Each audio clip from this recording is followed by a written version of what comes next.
शंका है दिल्ली से रीना जी जैन की पूछ रही हैं। नमोस्तु गुरुवर, आजकल जब सड़क पर कोई घायल या मरता हुआ व्यक्ति दिखता है तो लोग मदद करने के बजाय वीडियो बनाने और तस्वीरें खींचने में व्यस्त हो जाते हैं।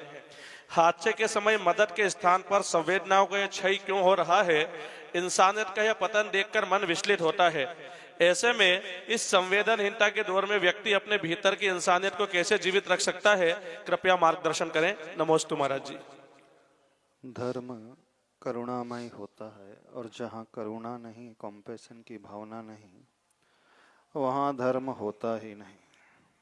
आज प्रदर्शन के ज़माने में जीने वाले लोग, सोशल मीडिया में वीडियोस बना करके पोस्ट करने वाले लोग, अपने लाइक्स और फॉलोअर्स को ही बढ़ाने में और उसकी काउंटिंग करने में लगे रहने वाले लोग धर्म से पूर्ण रूप से विमुख रहते हैं। धर्म अहिंसामयी होता है। धर्म वहाँ होता है जब हम दूसरों के प्रति संवेदनाओं को प्रकट करना जानते हैं।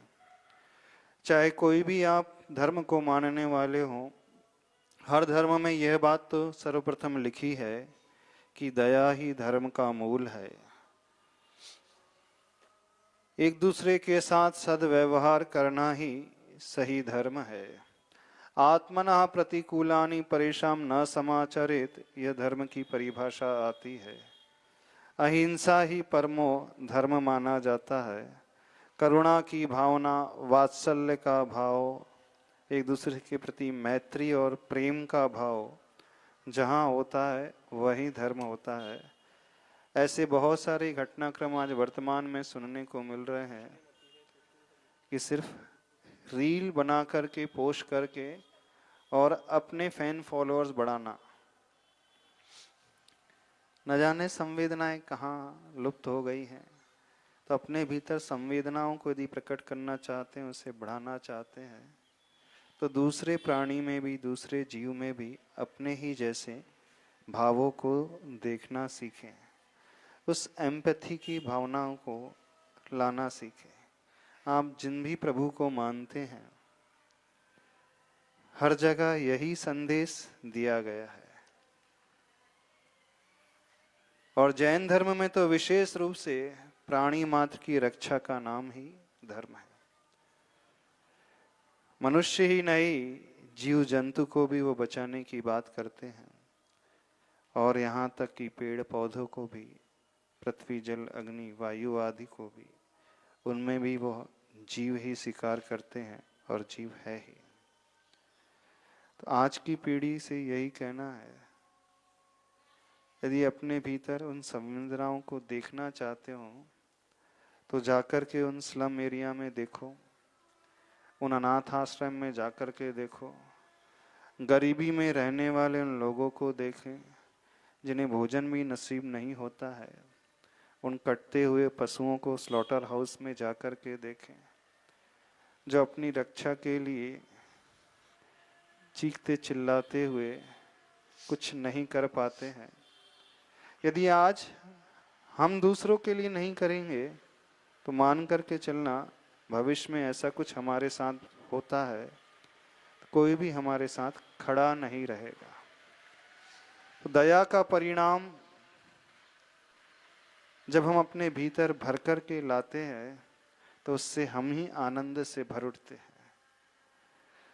यह सोचना चाहिए प्रकृति ने हमें क्या नहीं दिया है, दुनिया ने हमें क्या नहीं दिया है, किन किन का उपकार हमारे ऊपर है, और हम इतने क्या सेल्फिश होते चले जा रहे हैं कि सिर्फ अपने ही सुख सुविधाओं के लिए, जैसे रास्ते में कोई पड़ा हो, मानो गुड्डा गुड़िया हो, कोई डॉल हो, टेडी बियर जैसा पड़ा हो, ऐसा मान करके चल रहे हैं।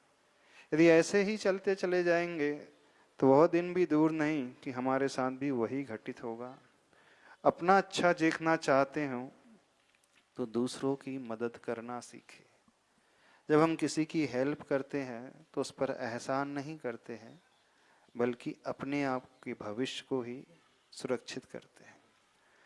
इतिहास में, शास्त्रों में जितने भी उदाहरण मिले हुए हैं, चाहे हम पार्श्वनाथ भगवान को देखें, जब उन्होंने नाग नागिन उन जोड़ों को नमोकार मंत्र सुनाया तो उस उपकार का बदला चुकाने के लिए वे ही धर्मेंद्र और परमावती के रूप में आए। जिन जिन जीवों के ऊपर उपसर्ग हुआ, तो पूर्व में किसी ना किसी रूप से उस जीव ने उनके प्रति कोई ना कोई कृतज्ञता का कार्य अवश्य किया था। चाहे रामायण में जटायु पक्षी को देखे, चाहे सुग्रीव के पूर्व भव को देखे, कोई भी उदाहरण उठा करके देखिए, यदि हम किसी की मदद करने के लिए आगे आ रहे हैं तो ये समझना हम अपने भविष्य को ही सिक्योर कर रहे हैं। आज हम उसके काम आएंगे, कल वह आपके ही काम आने वाला है। ये तो दूसरा पक्ष हो गया, लेकिन मानवता कहाँ चले गई, ये बड़ा आश्चर्य का विषय हो जाता है। इवन अन्य देशों में भी लोग इस प्रकार से दूसरों की केयर करने वाले होते हैं। और यह तो भारतीय संस्कृति रही है कि करुणा का उपदेश तो हमें ऋषि मुनियों से, संतों से, उन महापुरुषों से हमेशा मिलता हुआ आया है। जब हम दूसरों के दुख को दूर करते हैं तो अपने आप हमारा जीवन सुखी होते चले जाता है। और धर्म सिद्धांत के अनुसार, धर्म शास्त्रों के अनुसार, जब कोई व्यक्ति अनुकंपा और करुणा के भाव से भरता है तो वह सातावेदनी जैसे पुण्य कर्म को कमाते चले जाता है। तो किसी के ऊपर हम उपकार करके एहसान नहीं कर रहे उसकी मदद करके, बल्कि अपने ही भविष्य के लिए एक सुरक्षित वातावरण को तैयार कर रहे हैं। इस बात को समझे तभी कुछ हो पाएगा। वीडियो बनाने से कुछ नहीं होगा।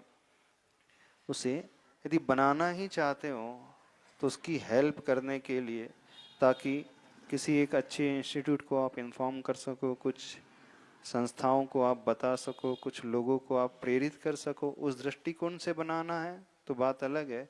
लेकिन वहाँ उस समय वीडियो की आवश्यकता नहीं होती है। उस समय तो उसे ब्लड की आवश्यकता है, फर्स्ट एड की आवश्यकता है, डॉक्टर की आवश्यकता है।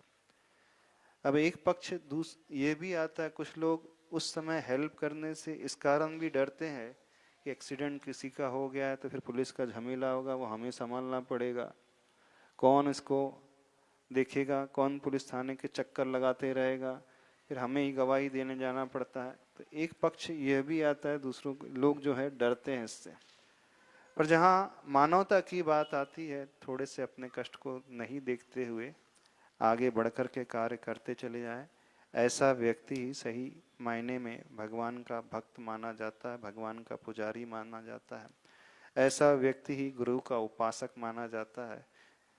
यदि आप अपनों वालों से करुणा रख सकते हैं तो दूसरों को भी अपना समझना सीखें, तब इससे हमारा ही विकास होगा।